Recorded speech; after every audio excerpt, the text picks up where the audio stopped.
Don Juan David, ¿desde dónde se comunica? Desde Burnaby, en Canadá. ¿Cómo ha estado, señor? Muy bien, Esteban Daniel. Qué bueno volver a verlo. Bien, señor. Me alegro. Estoy encantado de escuchar sus comentarios o sus preguntas. Claro que sí. Pues, primero y como siempre agradecerle a usted y a todo el equipo de trabajo por el espacio. Me lo disfruto. Cuando es fin de semana o es martes, hace falta. Muchas gracias. Y bueno, quería hacerle una pregunta porque pues yo me enteré de esta noticia del grupo Vale el fin de semana. Entiendo que hay un descubrimiento de sobornos por eh, 80 o 60 millones de dólares. No, No los recuerdo sobornos bien. son por 23 millones de dólares. Un segundito voy a Ok. verificar la cifra exacta. Bueno. Un Entonces segundo. entiendo que la multa es por 60 millones de dólares entonces. Sí, por 80, pero les descuentan 20 que pagaron en Exacto. multas colombianas. Son 40 para la Comisión de Valores, la SEC, y 40 para el Departamento de Justicia. Un segundito, voy a Exacto. revisar. Sí, Tranquilo. son 23 millones de dólares. Imagínense esto. En otros Es países, un dinero. ese soborno llegó a muy altos funcionarios, incluyendo jefes de Estado, y aquí el más alto que hay es el viceministro de Transporte del gobierno Uribe. Es Entonces, inquietante, sí. sí, me parece que Continúe, qué pena hay hablar. muchas cosas para investigar ahí.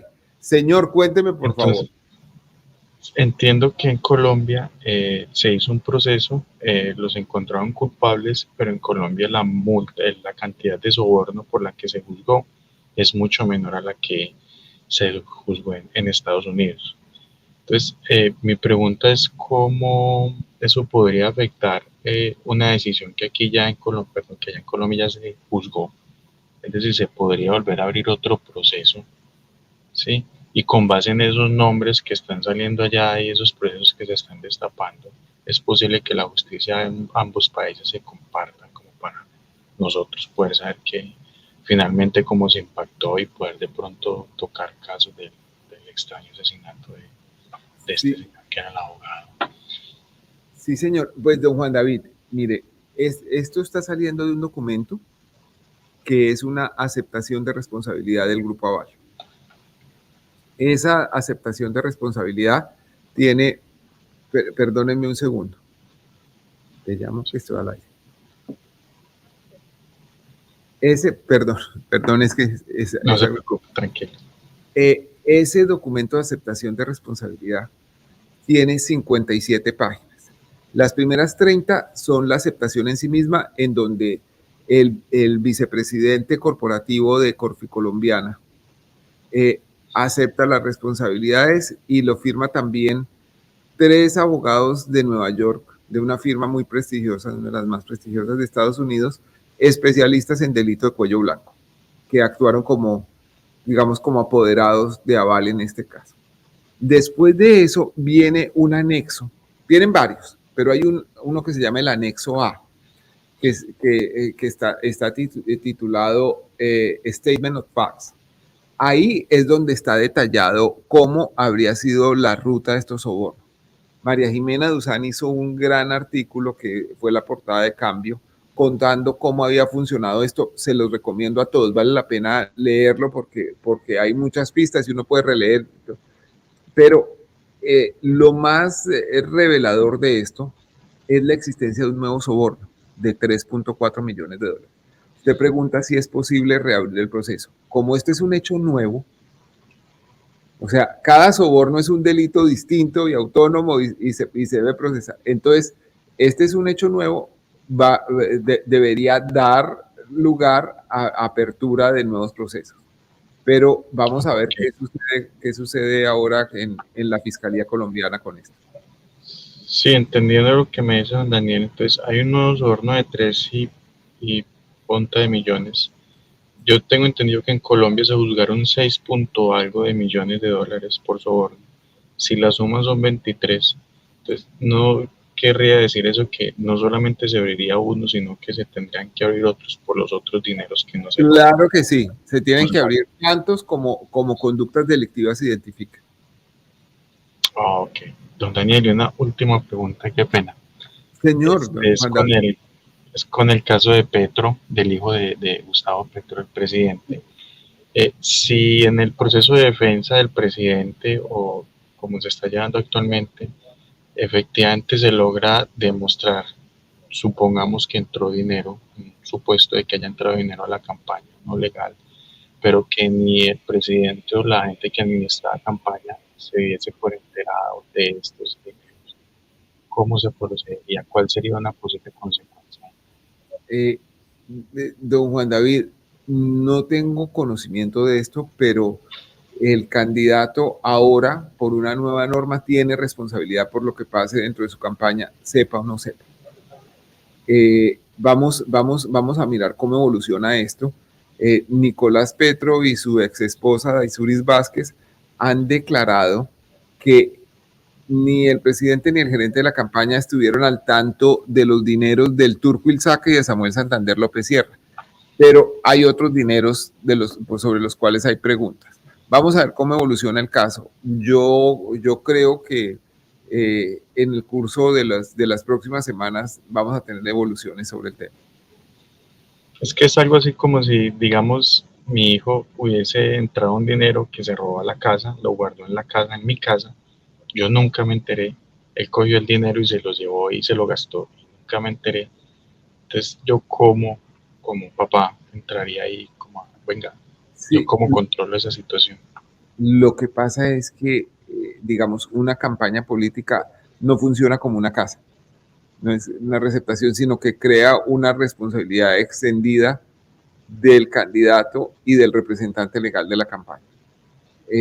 Vamos a ver cuáles son las circunstancias que se dan y si realmente hubo, por ejemplo, contribuciones en especie que no fueron declaradas en las cuentas de la campaña, de dónde venían esas contribuciones. En fin, son muchas cosas que todavía están por verse y por demostrarse.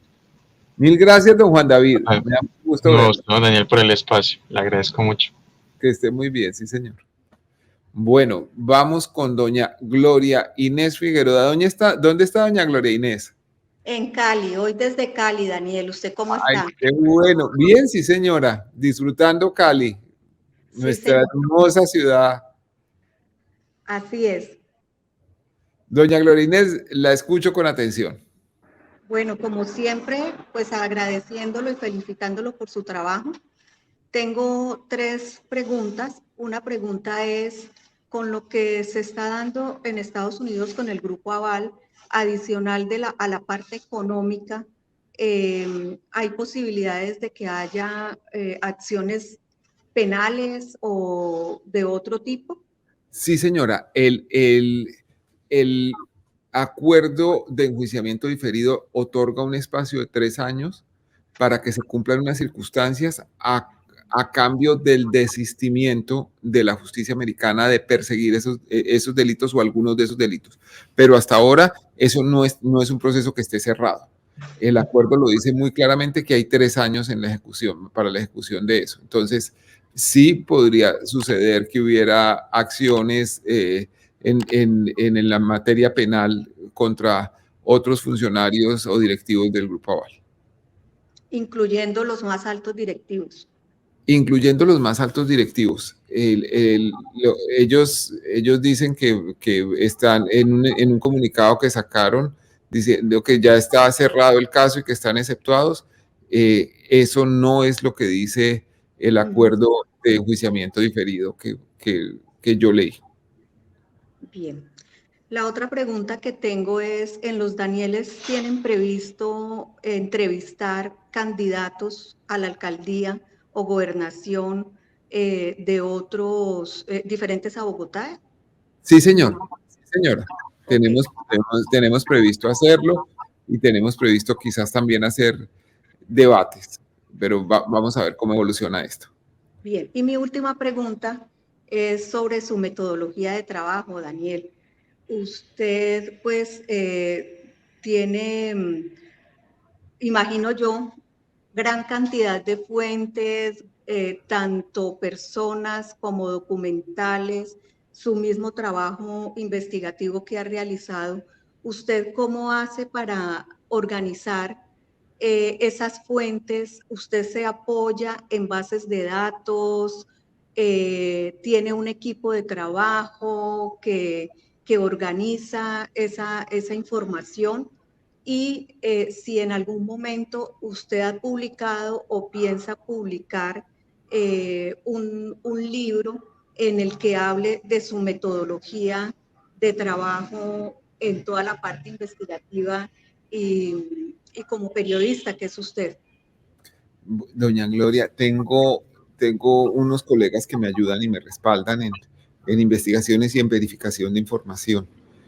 Generalmente el trabajo de investigación está más dado por mirar y mirar documentos, o sea, los que aparecen publicados son apenas una pequeña muestra de lo que uno ve, y son extractos pues que sirven para demostrar un elemento de una publicación, pero generalmente hay muchos más de los que uno lee, y a veces hay que leer muchísimo y no hay nada. O sea, la mayoría del tiempo los reporteros de investigación seguimos pistas que no conducen a ninguna parte. Pero es parte natural del trabajo. Yo no he pensado en publicar un libro sobre métodos de investigación. Es la primera vez que alguien me lo menciona, pero sí estoy trabajando en un proyecto de libro sobre varias investigaciones que he hecho, mostrando al mismo tiempo lo que pasaba en mi vida, las consecuencias que tenían esas investigaciones y los predicamentos que como periodista tuve en el momento de publicar algunas de esas investigaciones. Doña Gloria, sí, señor. Es que yo considero que su metodología de trabajo puede ser muy valiosa para otras personas, no solamente desde el punto de vista periodístico, sino para las personas que hacemos investigación. Yo, por ejemplo, no logro identificar cómo usted puede en un momento dado relacionar artículos diferentes que están asociados con una misma temática a través de los años. Por eso le preguntaba que si usted se soporta en bases de datos o cómo es la manera, o todo está en su memoria. No, para mí, en bases de datos, obviamente yo también he tratado de cultivar la memoria y de algo me sirve y recuerdo cosas. Y, por ejemplo, estoy revisando un antecedente por decir algo, de una obra de ingeniería. Ajá. Y entonces me encuentro con que hubo unas investigaciones al ingeniero calculista unos años antes por otra construcción, y trato de ver si los problemas de la obra que estoy investigando están relacionados con eso o no. Entonces uno a veces sigue pistas de manera intuitiva, y a veces sigue porque un hecho lleva al otro orgánicamente. Es difícil establecer cómo funciona en cada caso, porque depende en buena medida de si uno está originando la información a partir de una fuente humana o de una fuente documental. Hay muchas fuentes humanas que están soportadas documentalmente, pero cuyos documentos no se pueden publicar, porque por ejemplo, se prestarían para identificarlo porque solo pocas personas tuvieron acceso a ese papel, o porque, por ejemplo, tiene huella electrónica, tiene metadata que permite identificarlo. Entonces, en eso hay que tener cuidado, y es especialmente delicado el tema de la identidad de las fuentes en un país como Colombia, porque en muchas ocasiones la gente siente que puede estar en peligro pues su vida en algunos casos, en otros su estabilidad laboral, y en otros incluso su estabilidad familiar. O sea, hay alguien que se enteró de eso, por decir, estoy poniendo un ejemplo, no me refiero a nada en particular, sino un ejemplo hipotético, porque se enteró a través de una relación extramatrimonial suya de algo que ha pasado, pero no puede que se sepa esa relación. O por ejemplo, el tema de documentos que son informes de inteligencia, documentos reservados, cuya trazabilidad es imposible, porque en la práctica es como si fuera un papel cualquiera, que no tiene firmas, que está escrito sin membretes ni nada, pero que es cierto. Entonces, cuando ese tipo de cosas sucede, tenemos el deber de seguirlo y tratar de verificarlo, al menos por una fuente adicional que ratifique que las circunstancias descritas son ciertas. Decía, era el 15 de febrero y ese día a las 10 de la mañana estaba el ministro de Transporte en el aeropuerto militar de Catam. Entonces, si hay forma de chequear eso, pues sirve para darle credibilidad a esa información. En fin, son muchas cosas, pero en general lo que no es periodismo de investigación es presentar informaciones de organismos de control como filtraciones, como cosas de investigación, porque uno tiene que contrastarlas. Tiene que hacer todo el deber de buscar cuál es la realidad detrás de eso y agregarle contenido.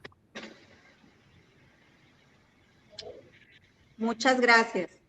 A usted, doña Gloria, muchísimas gracias. Aprovecho también para el agradecimiento y las felicitaciones a María Jimena Duzán por su trabajo, sí, también en lo relacionado con, y a todos los Danieles.